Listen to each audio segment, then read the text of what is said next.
Marriage is. Remember, if you weren't here last week, we started our marriage series. It'll be 4 or 5 weeks long. Things we talk about, 5 weeks, I believe. And the reason we call it the perfect-ish marriage is because we know that in marriage, we're not ever going to get it 100% right. You could have a good run, and then boom, you know the boom, all right? We're going to talk a little bit about a boom this morning, but the boom happens, and your perfect little marriage is not so perfect anymore, okay? Sometimes it's something silly. Sometimes it's something very serious that causes the marriage not to be as perfect as you think it is. But in our sin-infested world, we cannot expect to have a perfect marriage. If anybody writes a book about having a perfect marriage and you think, well, I'd like to read that, don't read it, because they're going to put you on a train of thought that you can't even live up to. But you can live a perfect-ish marriage. You can learn how to, most of the time, be the person you ought to be. And even when sin creeps in and causes a disagreement or causes something to happen and your perfect marriage is not perfect anymore, we can learn. We're going to try to learn how to get back to that point. Last week we talked about the most important thing in marriage. Your number one, and it's not your spouse, your number one is Jesus, and seeking Jesus in your marriage. And even before your marriage, if you're here this morning and you're like, I'm not married, but I'd like to be married one day, you've got to start right now seeking Jesus in everything that you are. If not, marriage is not built on the principles that it ought to be. You ought to seek Jesus. And without seeking Jesus or seeking God first, you will not have the kind of marriage that you would want to have.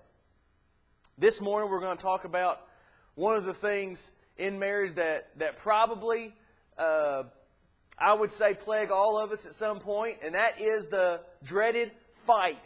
You might not say, well, we don't fight, we just disagree and we talk about it. Well, whatever, we're going to call it a fight this morning, okay? The dreaded fight. You ever fight in marriage? Have you fought this week? Maybe on the way to church you fought this morning. Maybe that was it. I've tried to get Lindsay in a good fight the past week or so. She's just not giving into it. So, it's just, I don't know what the deal is. She hadn't yelled at me in a while. I guess that's good. But I was needing something to use this morning. I was needing a sermon illustration, and Lindsay didn't give it to me. So there you go. She's doing good. I'll tell you 2 examples, though. I do have an illustration about fighting. I have up until I was 25 years old, I had both sets of grandparents.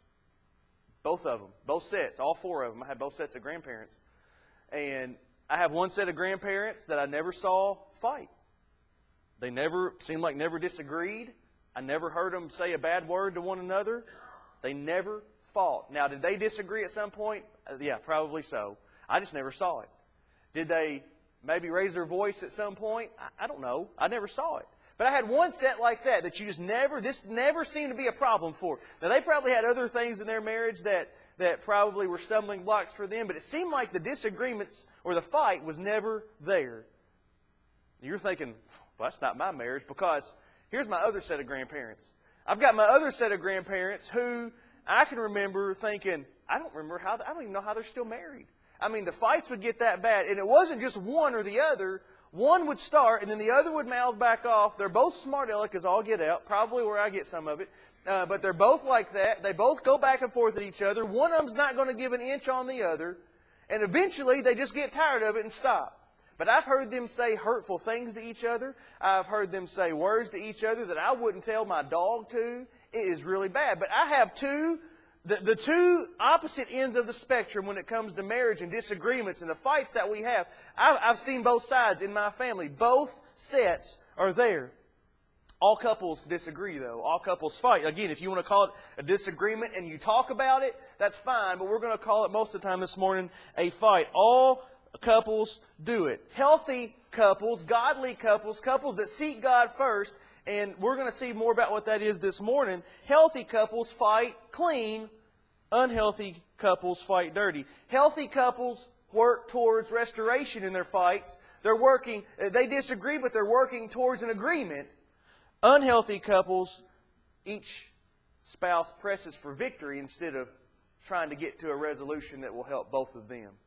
That's what a fight looks like, and that's the difference. A guy named John Gottman, who is a professor in psychology and he specializes in relationships, has studied marriage for 16 years. And he found out that after watching a couple for 5 minutes, because of his studies, he could determine with 91% accuracy whether that couple at some point one day would divorce or stay together. Just for 5 minutes of watching them fight. The way you and I disagree and the way you and I fight with our spouse determines so much about our relationship. Now, you can take last week and take putting Jesus first and say, well, if we just do that, all this goes away. Sort of. But you're still going to have disagreements. You're still going to have times where you don't see eye to eye. And how you handle those times not only affects you and your spouse, it affects that whole relationship. It affects your children. It affects your friendships. It affects everything. And again, just like last week, I'm going to tell you, I am putting myself in the firing line this morning. Lindsay is going to be taking notes this whole time, okay? She's going to be taking them. I'm putting myself in the firing line by going through this stuff. But if I want to be a better husband, I've got to put myself out there. If you want to be a better spouse, you've got to put yourself out there, and we're going to look at how to do that this morning. It's not if a couple fights, because they will fight. It's how they fight. And we want to see a little bit more about that this morning. Now, another story. I was not going to marry anybody in my high school youth group. It wasn't going to happen. And it wasn't because there wasn't anybody in there that I thought was not eligible or that I would not have given a chance to. It was because they wouldn't have given me a chance. Just to be honest with you, growing up in church, I was there all the time. We had a really good youth group, big group. We were all friends. But because of the way I looked at marriage back then, and part of it was just me being funny, part of it was a little bit of seriousness in me. But the way I looked at marriage and the way I looked at a potential spouse back then was not in any way something that somebody would have found appealing. I was not popular with the ladies whenever I was in high school. Let me tell you why. Because I would sit in Sunday school. Instead of listening in Sunday school, I found out one time that there's verses in the Bible that talk about women. And I would look up verses in Sunday school. I would search my Bible. And every week that I found a new one, I'd be like, oh, hold on. Found something. Justin, what do you got? Well, this doesn't have anything to do with the Sunday school lesson, but let me read this verse I just found. And I would read a verse, and let me show you what some of them were. Proverbs 19:13 says this, a foolish son is his father's ruin. Well, I wasn't foolish. I didn't think I was. I was by what I was doing. But I didn't think I was foolish. So that didn't appeal to me. It didn't matter to me. But it says this, and a nagging wife is an endless dripping. And I would say that. See, women, y'all are like a dripping faucet. You just nagging. Proverbs 21:9 says this, better to live on the corner of a roof than to share a house with a nagging wife. Better to live, Proverbs 21:19, better to live in the wilderness than with a nagging and hot-tempered wife. Here's another in Proverbs 27:15. This is just in Proverbs. You can go to Titus and find some more good ones. You can go to Amos and find a couple of good ones. Hey, I still remember them from years ago. I don't use them like I used to because it's not how they need to be used. Proverbs 27:15. An endless dripping on a rainy day and a nagging wife are alike. Now, what I didn't realize back then, and again, half of that was funniness. Half of that was, I think I'm a man. I think, this is probably really true. I heard what other people said about their wives, and it wasn't real good a lot of times. And I thought, that must be how it is to have a wife. It's like a dripping faucet. Better to live on the corner of a roof than with a nagging wife. Better living out in the desert, in the wilderness, than with a nagging wife. But when it comes down to it, it's not like that. Man, marriage is a blessing to us, and we need to treat it. We need to learn to treat it the right way. Did you know that just in Proverbs, and I didn't even know this until I looked it up one day, just in Proverbs, in those women, I call them womanizer verses, in those womanizer verses that I found, there are twice as many that talk about how much of a blessing a wife is. And it is a blessing to have a wife. Wives, it's a blessing to have a husband, even though it doesn't really say that in Scripture. It's a blessing, 2 times as more a blessing to have a wife than what Solomon talked about having a nagging wife or a wife that gets on your nerves. How we treat our wives, how we treat our spouses, especially when it comes to how we disagree, makes more difference than we realize. I've got a personal version I'd like to do because it doesn't say anything about bad husbands. Let me give you one. This is I'm going to call this from Justin 3:16. This is what it says. A husband who is a jerk is like a bad toothache that never goes away. That's just one I thought up on my own. So you've got a husband verse now. You've got all those wife verses. There's a husband verse, like a toothache that never goes away. There's a husband that's a jerk. And the women would probably all agree with that. So I know that's true. But we want to look into this and figure out how to fight fair. How is it when we fight, not just to fight godly, but to fight fair with one another? Because here's the deal. You might have a spouse that's not a Christian. So you can't expect them to fight in a godly way. We can't say, hey, you can't go to maybe to your spouse and say, hey, you need to fight godly in a godly way. You might have a spouse that's not a Christian. You might have a spouse that is a Christian, but maybe he's not living like it. So you've got to, number one, we've got to figure out how to fight fair, and you'll see why in a second. Number two, we need to fight godly, but we maybe can't expect our spouse to fight godly. Or maybe at some point you're going to end up in that boat. How do we do that? How do we fight fair? It's in James 1:19. James, the brother of Jesus, says this to us. My dearly loved brothers, understand this. Everyone must be quick to hear, slow to speak, and slow to anger. For a man's anger does not accomplish God's righteousness. God's rules for fighting fair. Here they are. Number one, we've got to stop so we can hear carefully. James 1:19, everyone must be quick to hear. Your version might say quick to listen. I think the NIV says that. Quick to listen. I like that version better. Quick to listen. You know the thing that makes me most mad is whenever I say something, of course this never happens to Lindsay, but whenever I say something to the boys, and I've got to tread lightly. Whenever I say something to the boys, and I know they heard me, because they say, yeah, I heard you, but they don't do anything about it. Boy, that if you want my blood to boil real quick, that's the way to do it. I heard you, but they haven't done anything about it. Now, in a marriage, I can imagine if my wife was like that, and she's not, but if so, I can imagine that would make me angry too. I can imagine that would make other people angry. But we must be quick to hear, quick to listen when that time comes up. How does that happen? Well, you want to put it in today's society, in today's terminology, you could get on a pretty good Netflix binge and not be quick to listen to your spouse.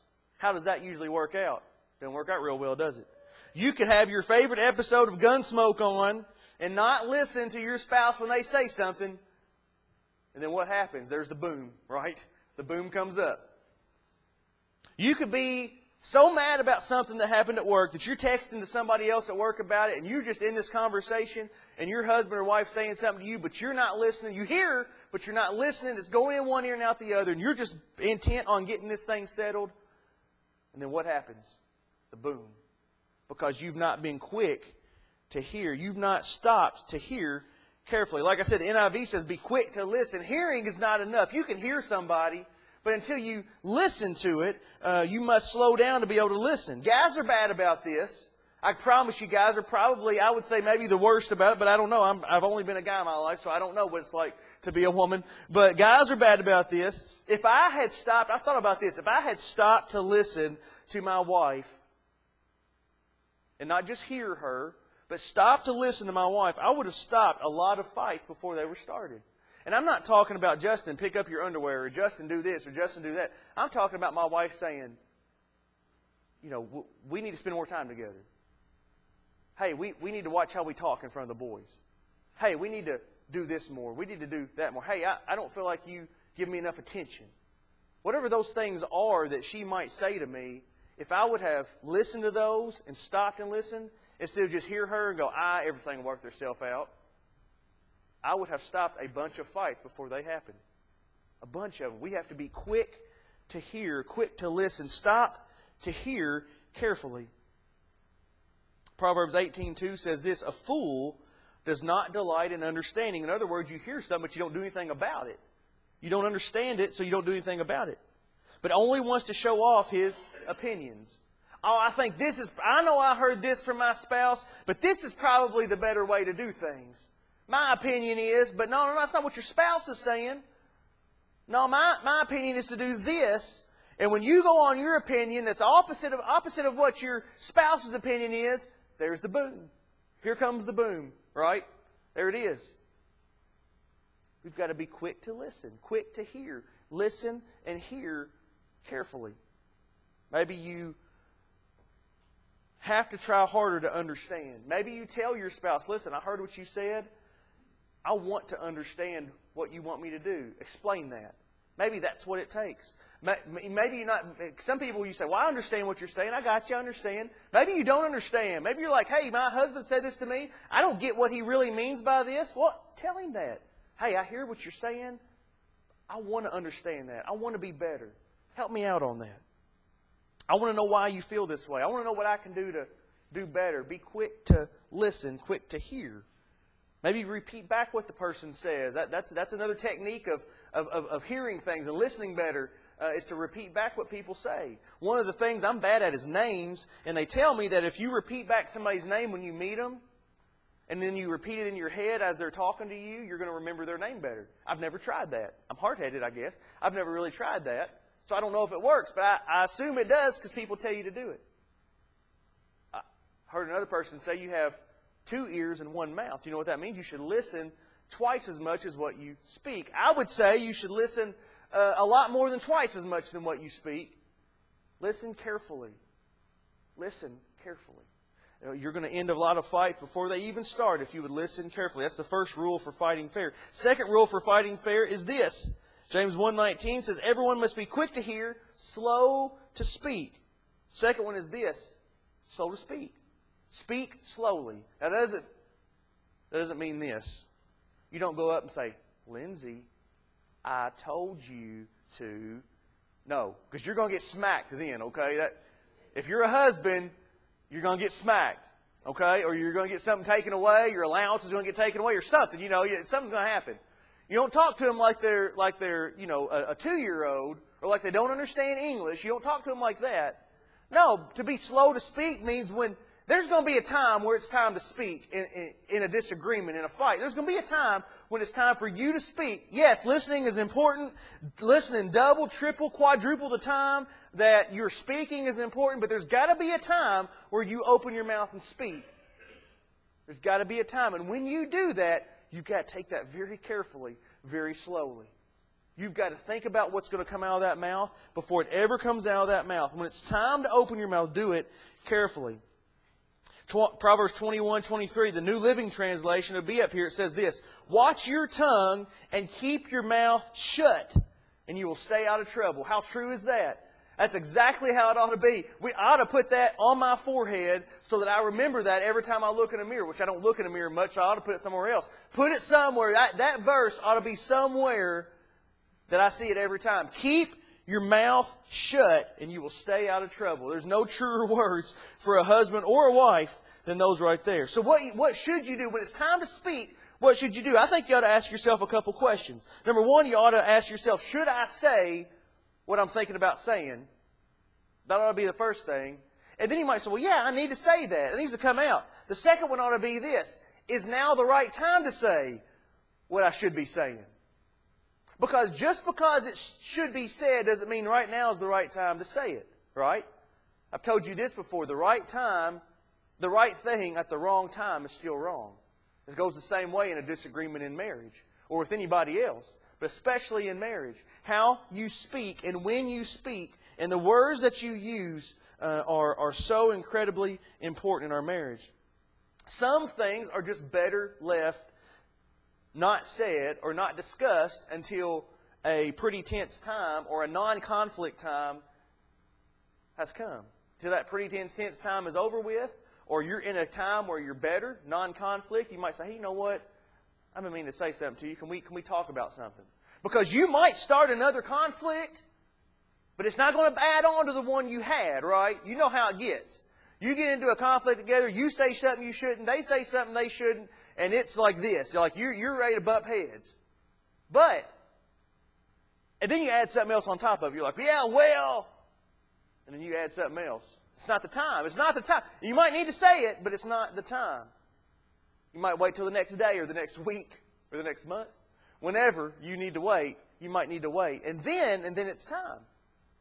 You might say, hey, I hadn't had a good fight in a while. Let's bring something else up. No, you don't want to do that. But there is a better time to bring up some things. It's not always good. One fight I will use Lindsay in this. One fight we always have is how we keep up the house. Okay? Now, here's the deal. Here's the deal. And I'm grateful that my wife works full time. It enables us to be able to do stuff that we wouldn't normally be able to do, to have things, to give, to do all those things that we wouldn't normally be able to do because my wife has a full-time job and I don't. It just helps us out. And she's been willing to do that, and she steps up and does that. But I'm at home pretty much every day. At some point, I'm in the house. I'm here to get the boys off the bus. I'm here to do their homework with them. I ought to do that. The one thing Lindsay asked me, and she said, was to keep the kitchen clean, just keep the table cleaned off, like just papers and stuff. Just papers. Keep junk off of there and keep the living room where if somebody comes in and looks, it doesn't look like we live in a pigsty. Just keep pillows picked up, keep blankets folded up, put them where they go. That's all she asked me to do. That's all. But if we got into that argument, it would not be the time to say, well, yeah, but you leave out eggs on the counter every morning. Every morning. That's not the time to do it. Now, later on, I could say, hey, you know what? I clean up after you and the boys all the time. Sometimes I'm in a hurry too. Could you just make sure you pitch something? Or I could tell the boys, could you make sure you just pitch your bowl of cereal in the sink just to help me out a little bit? Could you do that? That's a better time. Just some random time, that's better. And I'm not saying, we've had this discussion, so I'm not saying that bringing it up now. I'm not starting something. We've had that before. But we've had to learn as we go on, should we say what we're going to say, and should we say it right now? There's not always the right now is not always the best time to say what you should say. What are some things you should never do in a fight when you're going to use your words? Never call names. I got this list from a marriage counselor online. I saw this on a website. Never call names in a fight. Never do that. Never do that. Second one is this. Never say something that you wouldn't want said to you first, because that's going to get blown up real quick. Don't ever say anything that you wouldn't want said to you first. Never raise your voice. How many of us can cross that one off? Yep, I'm going to have to work on that one. Never get historical. Don't let the file cabinet in your mind go back and go, yeah, but in 1982, you can't do that, okay? You can't do that. You can't do that. Don't get historical. Never say never. Or never say always. Don't always pin somebody like that. Don't ever do it. Well, you never. Or you always. Don't ever do that. Never threaten divorce. Never. Never threaten that. Never bring that up. Never quote your pastor during a fight. I added that one. Okay, there you go. Don't ever quote me during a fight, because I don't want to be in the middle of it. I don't want somebody call me one day and say, yeah, well, my husband said this, and I want to talk about it. We'll talk. I guess we can talk about it, but try to keep me out of the middle of it if you can. Use the Bible. Quote the Bible. That's a good thing to quote at the right time. Don't use any of those, a nagging wife is like a dripping faucet. Don't do that. You open your mouth to heal a situation, not to win a fight. When you open your mouth, the thing to remember about speaking slowly is that when you do open your mouth to heal a situation, never, never, never to win a fight. And then the third one is this. You have to hanger. That's handle and anger together, okay? You have to handle your anger righteously. That means handle your anger in the most godly way you can. Again, if you're here this morning, you're like, you know what, that's good, but my spouse can't do that for me. Well, then that's fine, and we're going to talk about that. But as far as you go, if you're a Christian this morning, you're a believer this morning, you're trying to follow after Jesus this morning, then what you have to do is you have to handle, I almost said hanger again. You have to handle your anger as godly as you can.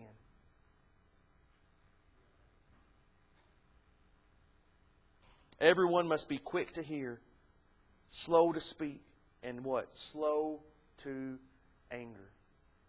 Yeah. Yeah, don't get the last word in. That's a good one. Add that one to the list. Don't get the last word in. Everyone must be quick to hear, slow to speak, and slow to anger. Ephesians 4:26 and 27 says this, be angry and do not sin. Don't let the sun go down on your anger, and don't give the devil an opportunity. You want to know the most quoted verse to me whenever we get in a fight? And it's not just to Lindsay. This is my dad that would say this to me, used to say this to me, or premarital counseling. This was brought up because this is what I struggle with. I'm the type of person, if I get mad at somebody, I just want to go home, go to sleep about it, forget about it, and wake up in the morning and everything be okay. That's what I want. But not everybody's like that, okay? So whenever we have anger, I've got to handle it in the right way that not only benefits me, but that benefits my spouse. I've got to handle it in the most godly way I can. Every angry moment we have that we don't handle the right way gives the devil a little foothold in our lives. Gives the devil a little handle to grab onto in our lives. You know what that does? In our anger, the devil and those footholds and those handholds, those are times that he uses to twist, and it gets us a little bit more angry because we remember something from the past. We think about something about our spouse that we can't stand, and we let that turn and get into us, and we don't want to bring it up. We don't want to leave that fight without letting them know that they've done something too. We don't fight fair. We let our anger allow Satan to get those holds in our life. Anger stores, but forgiveness frees us up. Righteous anger, what is it? It means forgiveness. Jesus forgave. We ought to forgive. Righteous anger means humility. What did Jesus do? He washed His disciples' feet. Humility.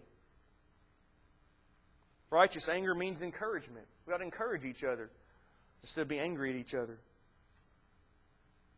Righteous anger means we love one another in spite of whatever goes on. You might not sleep for 5 days if you're not letting the sun go down on your anger. It might take a while. I can tell you this, though. I've learned this in the times I've not just gone to sleep and made Lindsay worse mad.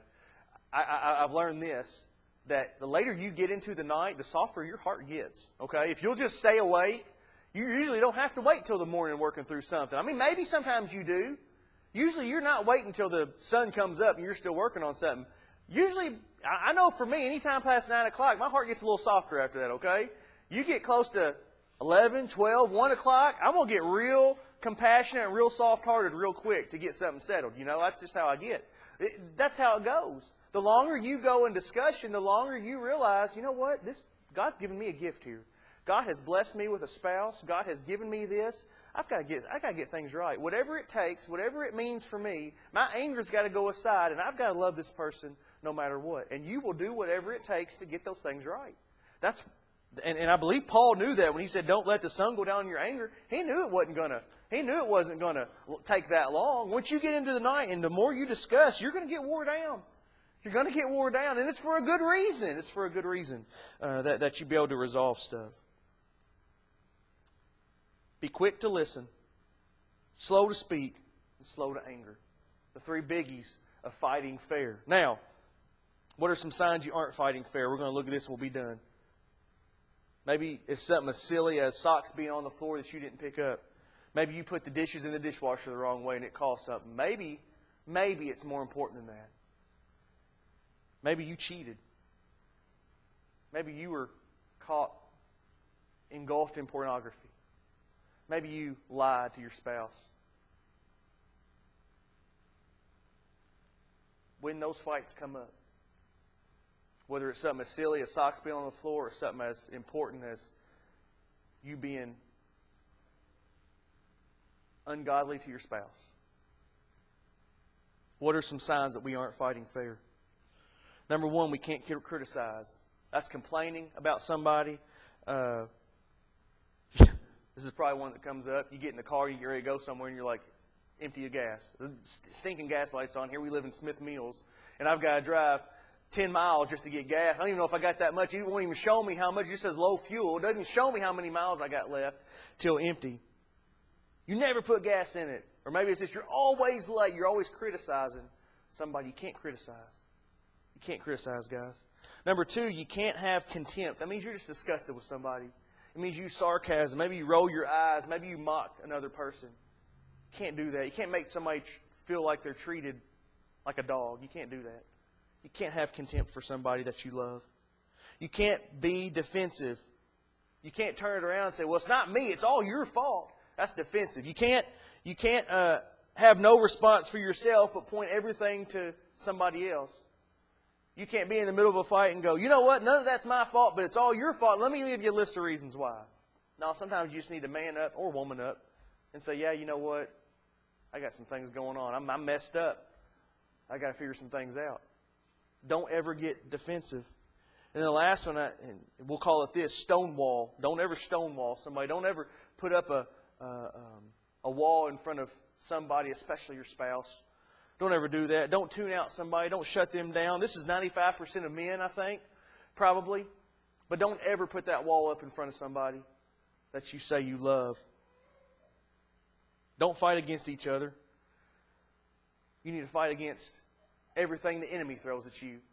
And you've got to realize whenever you're in a disagreement, you're not fighting against each other. You're fighting against whatever people or whatever Satan has put into your life through the sin that we live in every day, this sinful world. Satan has allowed things to happen. And we're not fighting against each other. We're fighting against that. Fighting for our marriage. We ought to do that.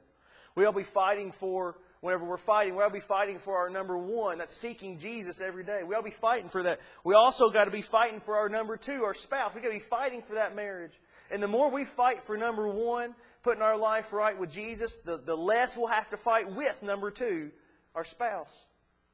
Now, we'll still have disagreements, but they will be healthy disagreements. Romans 12:21 says this, don't be conquered by evil, but conquer evil with good.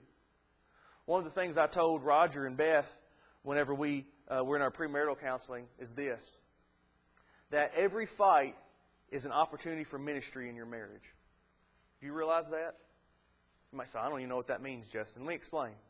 Every time you fight, it's an opportunity for you to minister to your spouse, for you to love your spouse, for you to treat them like Jesus has treated you, for you to forgive them, for you to work on yourself so that you're a better person for your spouse. And it's a time for you to pray for your spouse. It's a time for you to the shortcomings they have, to help fill those in. What's the best thing you can do to minister to somebody? You can serve them. What's the best thing you can do in your marriage? You can serve your marriage. Well, how do you do that? Well, if your husband is having a hard time with something, you serve them in that way. You fill in the gap. Maybe the kids have just, maybe they have just gotten on your nerves, and that happens. We love our kids, but sometimes our kids just flat get on our nerves. Maybe you see your spouse is in that situation. They're just on their nerves, and they're snappy. You know what you do? You take those kids and you go do something. You step in and fill the gap. Maybe work's not going real well. Maybe they don't want to come home. Maybe your wife doesn't want to come home and they've had a bad day at work. Maybe they don't want to come home and have to cook supper for you and pick up after you and do all that, if that's how it happens in your home. Maybe they don't want to do that. So you know what you do? You cook dinner that night. Justin, I can't even cook. Well, guess what? You can go get a pizza. You can go to Sureway and get something you can throw in the microwave. Hey, it happens. You can fix peanut butter and jelly and fill that gap in. Every fight, every disagreement we have is an opportunity for ministry to our spouse. How are you going to serve them? How are you going to love them in the midst of a disagreement? We say with Christ all things are possible, and if we believe that, we have to also believe in our marriage. With Christ, anything in our marriage can be healed. You might say, Justin, you don't know where we are. We're in a bad place. We've had a bad few weeks or a bad month, or you might know somebody that's like that. Justin, you just don't know us. You're right, I don't know you. But I believe that Jesus can do all things. And I believe Jesus, number one, can heal your marriage. I believe any marriage can be healed if we'll seek Jesus first, seek our spouse second, and as we talk about these things over the next few weeks, we can begin to heal our marriage. Fighting fair is one of those things that we can do because we all do it. We all fight, and most of us don't do it in a very good way. So how is it that you're going to minister to your spouse this week? You'll have more opportunities as we go, week to week, as we see things. You'll have more challenges. You'll have more opportunities to see ways that you can love on your spouse, ways you can grow your marriage, or a marriage to come, ways you can grow yourself to be the husband or the wife one day that you desire to be. But how today can you serve your spouse? Man, we want to serve Jesus. We'll show up, a bunch of us will show up to go work out in our community and love on people in our community.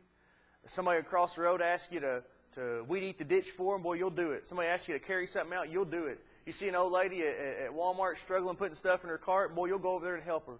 But we don't do that for our spouses. And when we don't, what does it do? It causes a fight. Fight fair by serving your spouse. Serve your spouse. Maybe you don't know how to do that this morning because you don't know Jesus. Well, I can tell you this morning that Jesus wants you to know Him. He wants to have a relationship with you. He wants to be number one in your life.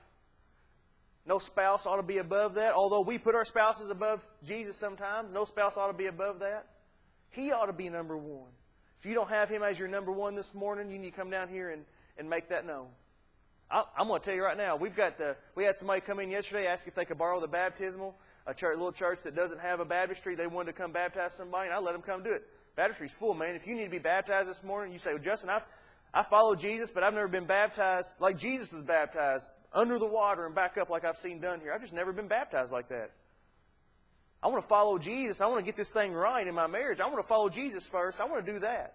I want to do that. Maybe you've never been baptized like that. Maybe you want to do that. Boy, it's full right now. We can do it. You don't have to do it today. I just said that. We can wait till next week. But if you want that to happen, you come down and let us know. Whatever it is. Maybe you just need to bring your spouse down here and pray with them. Maybe that's what it is. You know, one of the hardest things to do is admit that you don't have it all together. And guess what? If you admit as a couple you don't have it all together, and you come down here and pray, boy, there's no better healing that goes on than that. What do you need to do this morning? You need to give your life to Jesus? Maybe you need to turn your marriage over to Jesus? Whatever it is, you just do it this morning. Let's pray, and then we'll sing our closing song together, and you'll have an opportunity to respond. Father, we thank you for today. We love you. Thank you for giving us the life that we have, Jesus, giving us another shot this morning at life. God, we pray that as we look at our lives, Lord, if we're married, that we would have the marriage that you've called us to have. Lord, that we would love each other, that we would serve our spouse. And Lord, even in a fight, that we would fight healthy, that we would disagree in a healthy way, where we are building each other up, where we're looking for a resolution, not looking for a victory in a fight. Lord, maybe that starts with us following you, Jesus. Maybe somebody in here this morning doesn't know you. Maybe they've not given their lives to you. Maybe they've not made you their number one. If that's the case, Father, I pray that would happen this morning. And Lord, maybe there's somebody in here who just needs to turn their marriage over to you. They've never really done that. Maybe were married in a church. Maybe they said all the right things. But Lord, they've never turned their marriage over to you. Lord, I pray that would happen this morning. Lord, you just restore in the way you want to restore this morning, Father. If it's spiritually, you restore spiritually. Lord, if it's a physical marriage, if it's a union you've put together, Lord, you restore that this morning. Make it something that would glorify you.